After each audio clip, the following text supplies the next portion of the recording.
Ketika di bulan September 2021 kemarin channel YouTube Bosman mencapai puncak akumulasi teguran dan serangan komplain yang akhirnya akun tersebut di take down dan hilang 100% karena dalam kesalahan versi YouTube, channel Bosman telah dianggap melakukan puluhan kali pelanggaran kode etik tertentu dalam tanda petik. 3 kali peringatan besar sudah dilakukan oleh admin YouTube setelah 3 kali kesempatan alias biasanya yang bernyawa 3, akhirnya 0, akhirnya ditutup, akhirnya hilang. Kemudian tim media channel Bosman melakukan lobby ke YouTube pusat, bahkan ke Google internasional karena YouTube pemiliknya Alphabet, holdingnya Google, untuk dilakukan review yang alhamdulillah ternyata unsur hoax, disinformasi, hal-hal yang dituduhkan tidak terbukti. Hasilnya YouTube channel dikembalikan namun nyawanya 3 bulan baru dapat 1. Selama 3 bulan dipantau harus menjadi anak baik di mana harus tidak ada komplain dari banyak orang ke admin YouTube lagi. Sesungguhnya YouTube nggak peduli sama isi video-video tersebut selama memang tidak mengandung kepalsuan dan pornografi. Namun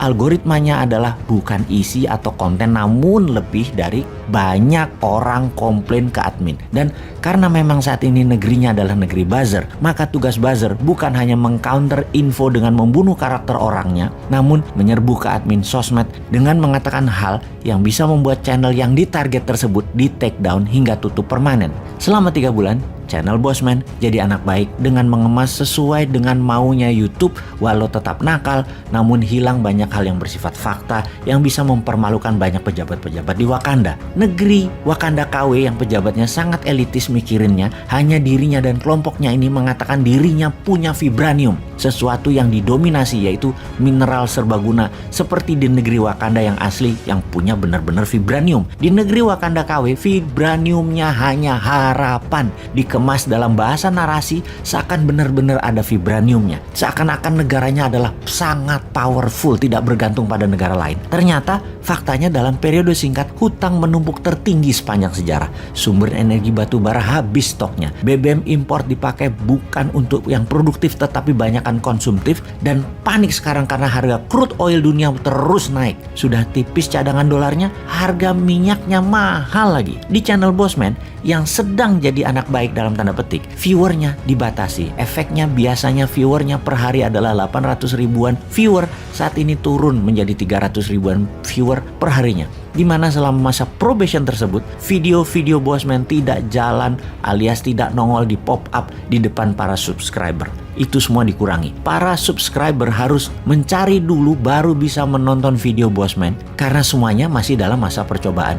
Saat ini Januari 2022 nyawa YouTube sudah balik 3 lagi. Namun masih lampu kuning, belum lampu hijau yang videonya beredar normal. Agaknya memang takut sekali pejabat Wakanda KW ini di mana penduduknya jangan sampai mengetahui atau melihat cara bernegara dengan nasionalisme yang tinggi. Itu ancaman ya rupanya. Di sisi lain ada 3 sosial media yang dipakai Bosman, TikTok, FB, dan IG. Twitter tidak dipakai karena banyak fake akun di sana dan anak muda di bawah 35 tahun tidak lagi main Twitter. Media TikTok kita sudah 4 kali di take down. Memang media milik Tiongkok ini mengawasi terus Bosman channel yang isunya banyak anti kebijakan luar negeri Tiongkok. Setiap 100 ribu viewer langsung akun tersebut hilang. Namun kita tidak menyerah, dikemas lagi walau tidak terlalu efektif, namun yang penting ada dulu. Kemudian Facebook, ini rating paling tinggi adalah 5 bintang. Facebook Bosman hanya 2,9 alias sudah di warning lebih dari 70 kali dalam 3 tahun terakhir sehingga tidak bisa menambah follower. Dan terakhir IG, Instagram inilah yang paling sering diserang sama buzzer. Di IG sudah kena shadow ban namanya dan video ditahan jalannya yang tadinya biasa 400 ribuan viewer sekarang paling top 50 ribu alias tersisa 10%-an. Video pasti tidak dijalankan. Dengan shadow ban ini, follower juga tidak bisa nambah-nambah. Semua akun tersebut ada yang mantau 24 jam, yaitu siapa? Ada buzzer yang nungguin. Asal ada hal yang nyentil pejabat atau kebijakan, langsung serbu admin sosmed dengan menyarankan agar yang diupload barusan di take down. Oke deh, sakarepmu. Tapi lucu juga, ternyata penggemar pejabat sekarang tidak akan percaya apa yang pejabat lakukan terhadap suara kebenaran lain tersebut. Mereka menganggap kita lebay. Namun itu biasa kok di dunia politik kekuasaan. Yang berkuasa ketika diingatkan dengan cara kelolaan lain namun di luar ilmu mereka, daripada malu mending dibungkam. Baik, setelah kembali normal, walau masih lampu kuning, apa rencana kita ke depan?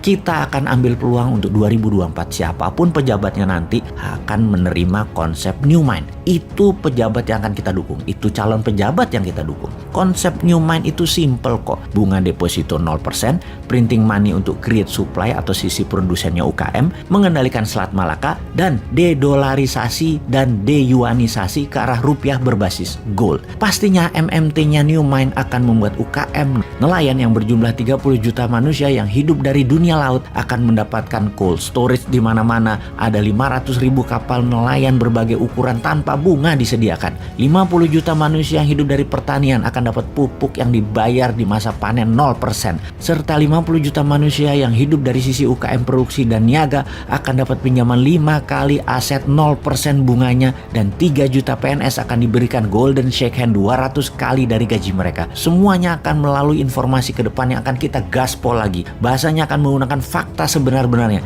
Kita tidak takut di ban lagi, di take down lagi, kita nggak takut. Orang mikir wis, pokoknya waktunya sudah mepet. Dan Anda sahabat semua tugasnya gampang. Sebar link setiap video baru keluar dari Bosman di grup WA, Telegram, media sosial lainnya. Pokoknya usahakan jutaan viewer per videonya. 1 tahun ke depan perbedaan pasti terjadi. Indonesia pasti berdaulat.